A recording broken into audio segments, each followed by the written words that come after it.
Hello everyone, thanks for joining. My name is Paul Rashidi. I'm joined by Adam Rogal, and we're part of the DFP API team.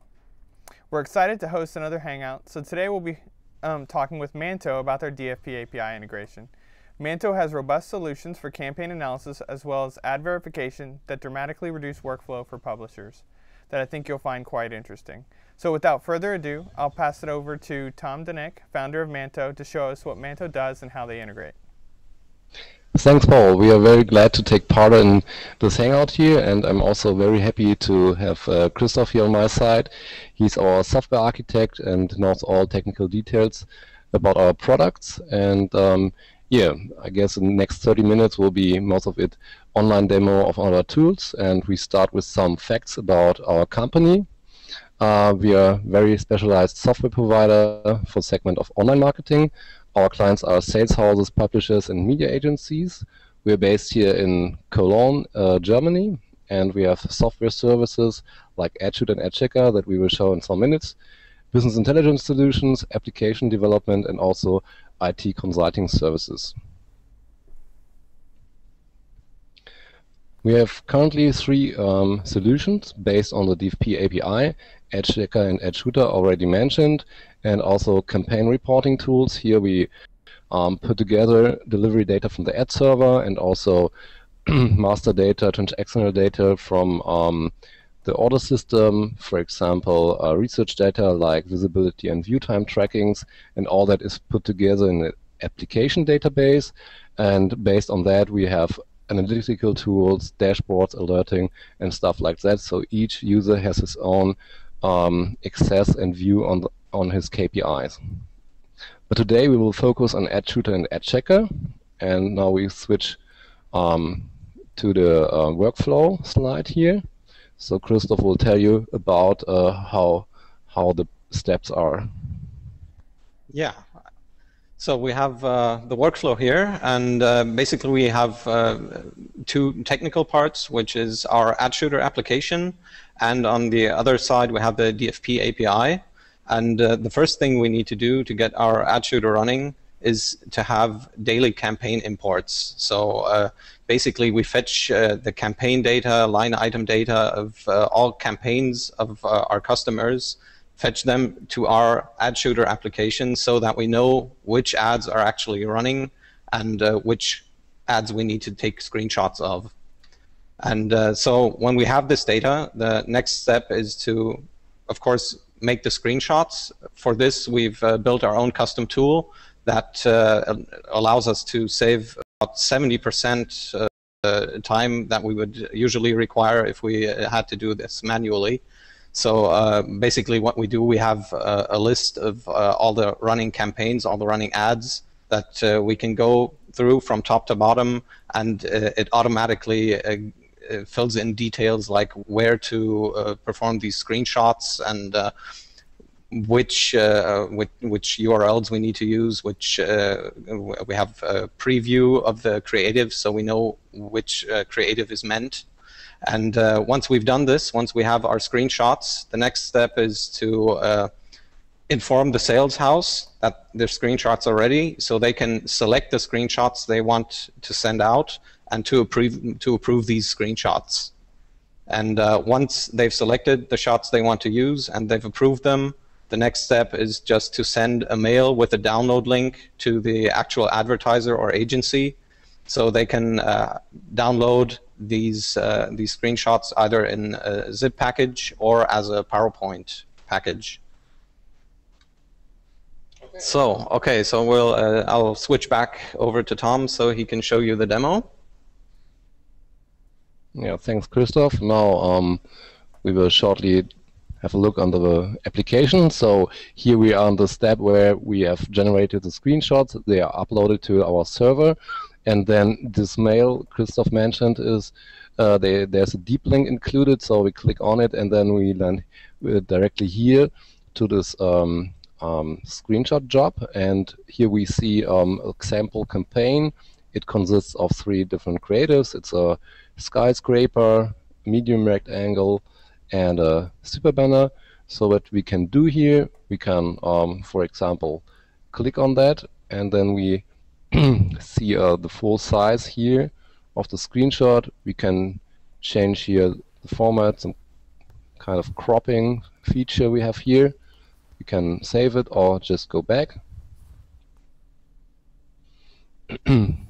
Then yeah, we can select those that we want to send to our client. So we can say we only want to send, for example, 2 of those 3. So we would uncheck this here, and we can also have a look on the results. We have those screenshots as JPEG files, but also in a PowerPoint file included. So we check this button here. Open this PowerPoint example, and yeah, we have a first title slide with the corporate layout. Here is the name of the advertiser and the campaign name, and each following slide contains the screenshot with the description text here in the header, and also some describing information here in the comment, the creative and ad IDs and the URL where the screenshot was taken. And we can close that again here. And the last step is to send out those screenshots, and this mail can be generated here also in our application. So we have here this mail button. And then here's some pre-configured information like recipient, subject. You can type in some additional information, and then we just press here approve, and the screenshot mail is generated from our server. And we see here how it would look like. We can have also a corporate layout with some text and say, oh, hello, here's a new screenshot, and here are those 3 download links for the image package, the PowerPoint, and also both of that again in a zip file here. So that was basically what you can do with the ad shooter. And so to sum that up, sorry. Yeah, the AdChecker is a really comprehensive solution for this whole screenshot process. We have some API features here integrated. We have this job list, which is the result of our data import process where we use the API. Also, finding the creative is based on this preview feature of the API. And then we have taken the screenshots, we format them, distribute it, and also archiving. So yeah, the benefit is this process efficiency. We save a lot of time, and you can offer screenshots for all your clients because it's so easy. It's an impressive tool. So just diving a little bit into the API there, maybe we could discuss what calls to the API you're making. I know that you have 2 parts there, which is the campaign import, and then it also looks like you might be using the line item creative service, the preview, the get preview web call. Maybe you guys can talk a little bit about how you're using both API calls. Yeah, okay.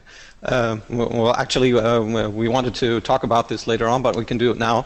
Sure. So basically, as you mentioned, we use pretty much all the sales side services. I think it was sales side services. No, it's the other one. Well, whatever. We have the campaign service for fetching all active campaigns. We use the line item service, of course, to fetch the line items of all these campaigns. We use the creative service to fetch the actual creatives. And once we have these, we have the line item creative associations, of course, to match up the line items with the corresponding creatives. And then the line item creative association service also allows us to get the preview URL.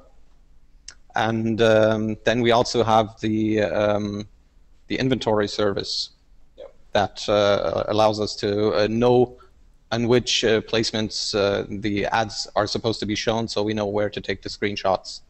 So we're basically using the API of almost as a whole. Great, thanks.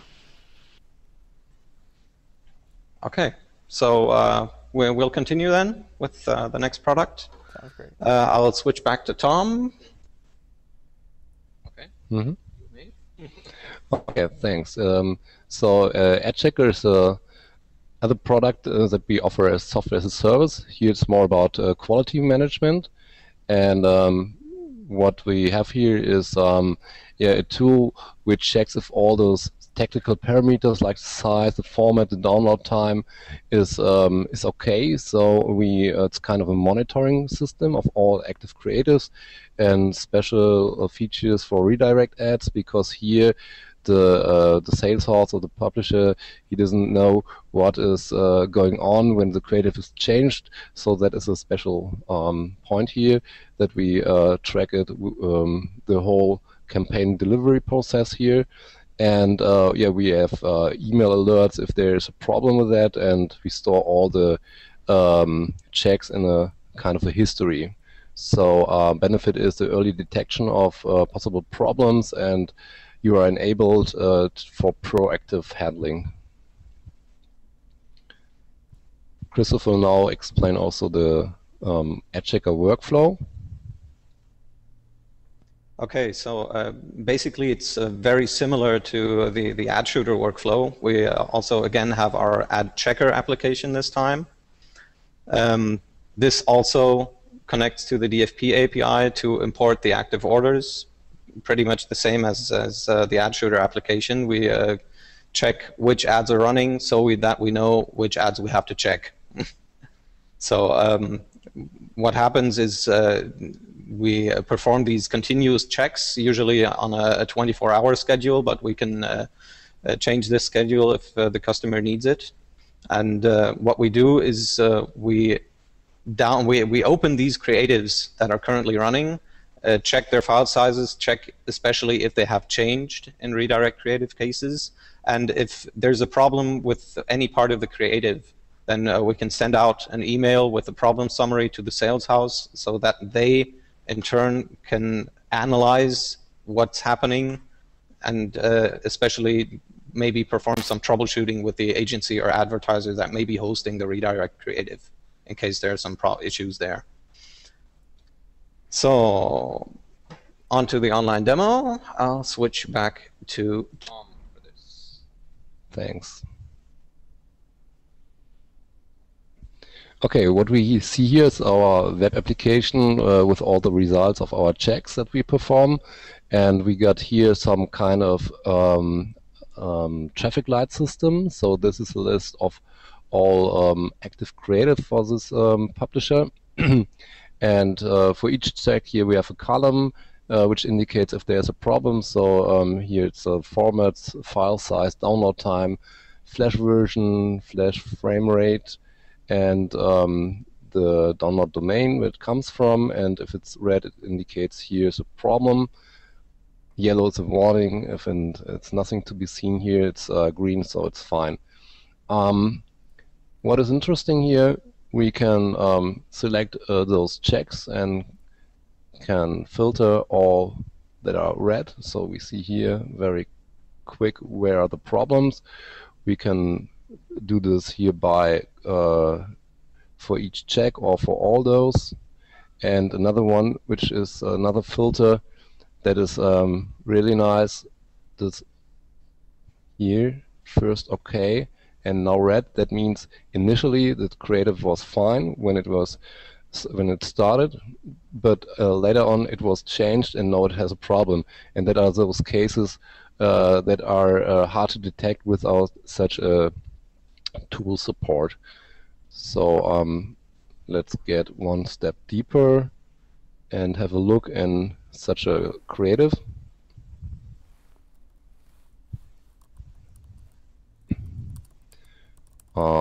Yeah, we have here a very nice example. It's a Batman creative, and yeah, here we got the details from this check history. We see here some details from which order it came. Here the results of the check. So we see this creative was 143 kilobytes big, and our check condition is lower than 50 is green, between 50 and 60 is yellow, and bigger than 60 is red. So this one was red, and also here was a little problem with the download speed. Flash version and so on, this was okay. So we see here in which order it was used. And when we come down here, we have this check history. So this one started here on the 22nd of May. It's an older example, and it was checked 4 times. And we see here every time it was read with the file size, and one time it has a problem with the download time. And yeah, we can click on that here. And it looks similar to the other page, but here we have more details and see the result of the specific check. So if the creative would have been changed, we would see here another creative. Here it's the same one. And some more details about the source URL, stuff like that. And for Flash creatives, we also have here integrated a decompiler, so you can dig very deep in details, like those action scripts. You see how it was implemented, and so it's very detailed information. Also, we have here the whole ad request chain that leads to the ad delivery, and we see where cookies used and all that. So you get a whole overview about all requests, and yeah, you can spend a lot of time in investigating the problems here. Yeah, we got other features like dashboards, Excel export, and other things, but I guess for a short overview, that is enough at this point here. Great. So, yeah, any questions for that? Well, so I just wanted to quickly ask, the comparison you're doing, or the timeline basically you're taking of the creatives, are you using the API to be able to detect when the creatives are changing, or are you picking that up in your daily checks? I'm on? Okay. When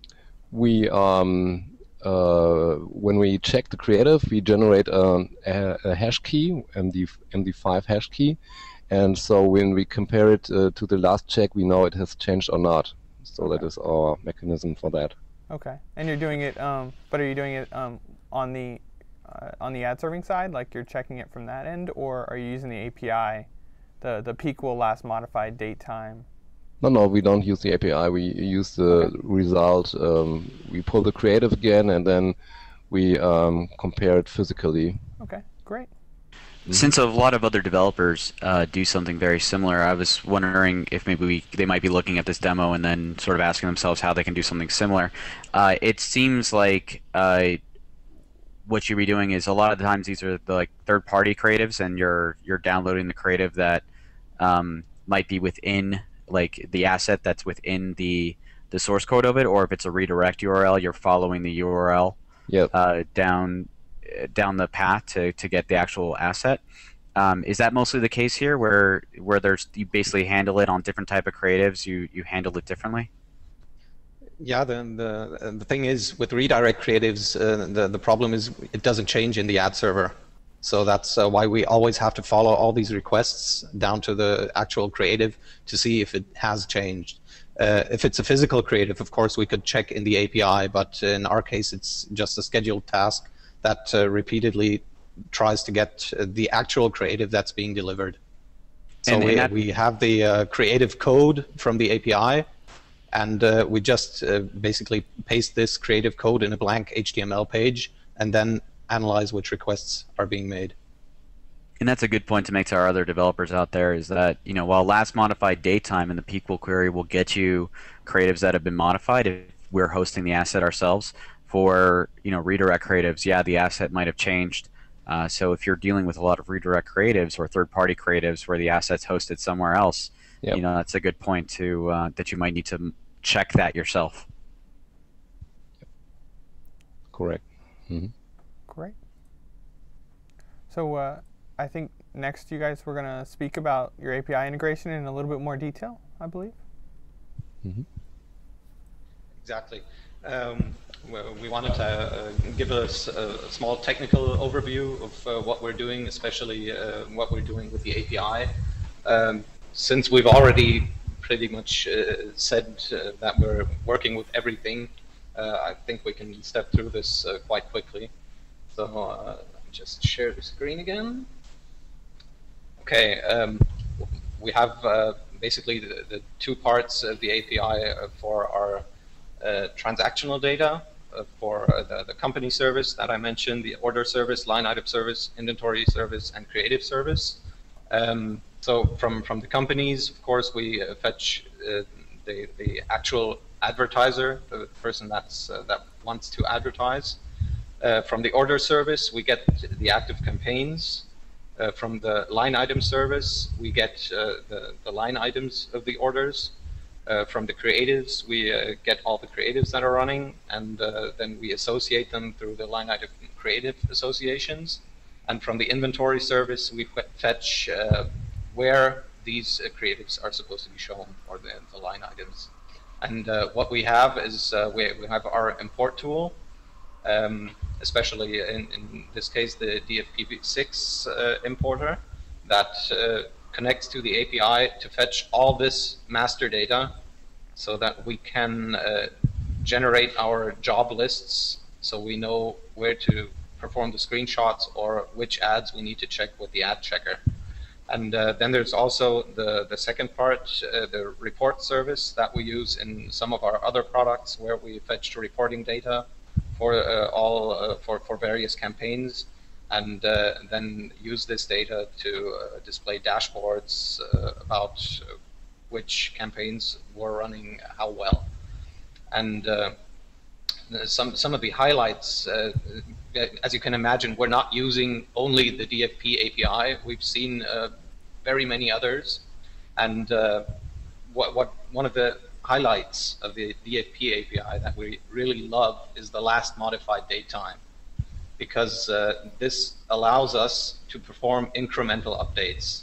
So our importers, for some ad servers, they run only once at night because they take quite some time to finish, and the DFP6 importer can basically run once an hour, or even more often, because with the last modified date time, we can filter by this, so that we can just take the last entry we have in our tables, the maximum last modified date time, and query everything that's higher than this.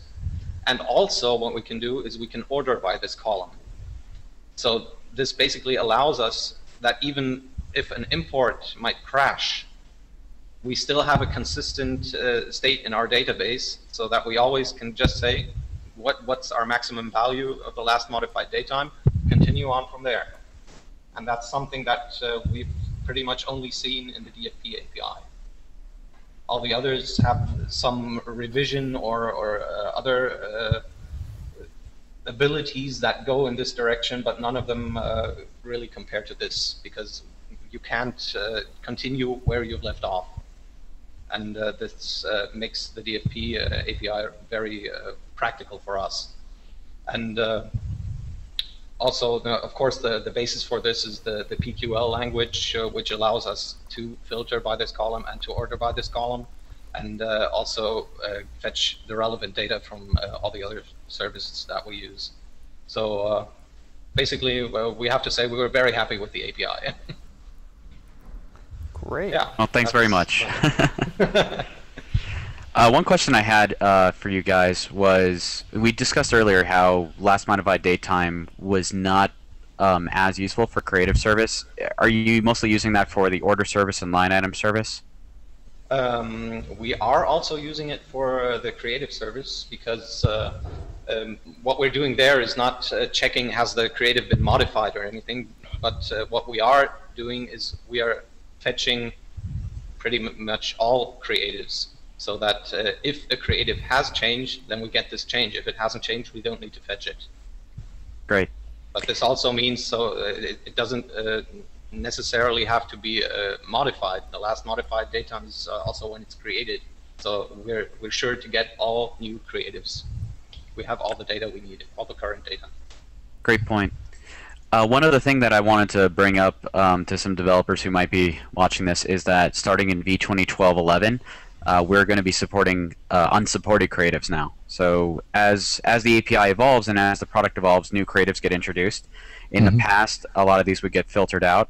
It seems like in a tool like AdChecker or the screenshot tool, you'd want to have every creative in your system.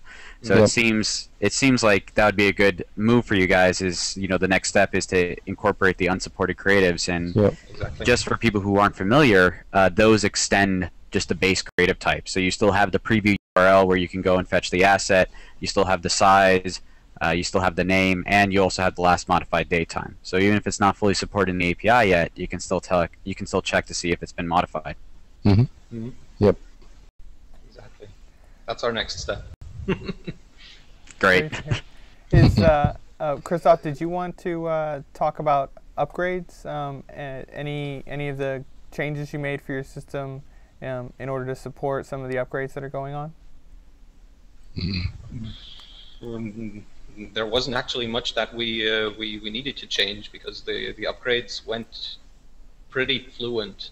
What we did encounter was exactly this point about the missing creative types that came after the version of the API that we were using, which might lead to exceptions when fetching the creatives.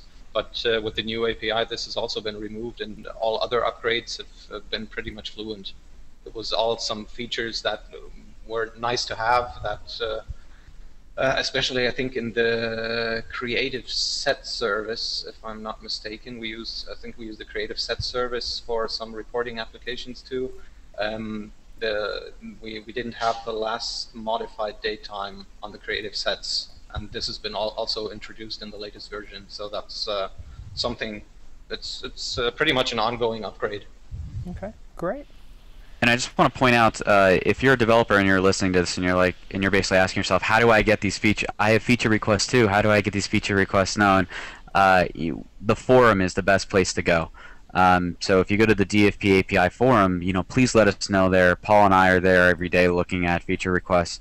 The unsupported creatives came out of the forum, was a big request from people there, wanting to get all their creatives, even if they're not fully supported. As well as, not failing a little bit more gracefully when you fetch down a creative that might not be supported. Filtering might be a little bit better than having exceptions saying you need to upgrade the version of the API. But this is it's a back and forth process, and the API is evolving every version, and we really rely on our developers to let us know what they'd like to see in the API. The reason that we get a lot of compliments is the developers themselves. They're the ones who suggest all these great features, like Pequel. That came out of a big developer question of, hey, how can I just select out things that are named, my creative?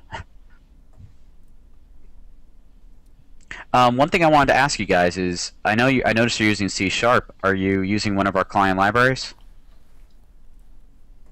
Indeed we are, yes. We actually wish the C# library would be more in time with the actual release of the APIs, because we sometimes have to wait about a week, but on the other hand, a week is not long to wait for something like this. So it's good that you guys are eager to start using new features of the API. We appreciate that. But that is definitely some feedback that I can give back to So Paul and myself belong to the same team that we both support the API and we write the SDKs and the client libraries, and that's if that's feedback that you have, that it's other people have similar feedback, we'd love to hear that kind of feedback. That means that you guys are excited to use the new features, and it's something it means that it's easy for you guys to integrate new versions, which we love as well, because that means more developers are on newer versions, and we can iterate a lot faster on these new features for you guys. So I'll definitely bring that back to the developer. Like you said, we try and aim for about a week after the version release to release the client library release, but we can try and speed that up a little bit if that's means a lot to you guys. Well, great. Paul, did you want to say something? Well, go ahead. I was just gonna say we're getting close to time. But well, so So one last question is, it seems like I remember working with Maanto for a long time now, and you guys are I would say experts in the API now. For a lot of our beginners out there, maybe folks who are trying to write their first DFP API application, do you have any advice that you want to give them and some of those first baby steps that they might want to take? Basically, I'd say first get acclimated to the different to the nomenclature, because if you first enter the field and you hear something like an order line item, what the hell is a line item? First of all, you need to introduce yourself to this. Then when you've handled the nomenclature, get take the programming language of your choice, get the API, and just try some stuff out. Play around with the API. That's the best way to learn. And what do you think the best way to play around with the API is? I've heard examples are good. The playground is good. What would you suggest? Yeah, just try fetching information. Try putting some information into the system if you need this use case. In our case, we pretty much rely only on fetching of information. So just see what your use case needs, what you need from the service, and try getting the information you need. Usually you'll find it's pretty easy to get the information that you wanted once you know where to look. But everything is usually well sorted. So basically you can't learn to build a house unless you pick up a hammer. So right. All right, thanks very much. For newer developers out there, just want to mention that the developer website for DoubleClick for Publishers does have instructions in how to create a test network. So very easy to follow. You can actually create one from the API itself, or use our playground to create one with any Google account. And that's just dfp-playground.appspot.com. So it's very easy to remember. You go there and you can create a test network in a couple steps. Yep. All right, gentlemen, thank you very much for joining us today during this Hangout. Thank you everyone on the internet for joining us or watching this later. We really appreciate everyone's time, and we will see you again for one of these shortly. Thank you very much. Thank you. Bye-bye.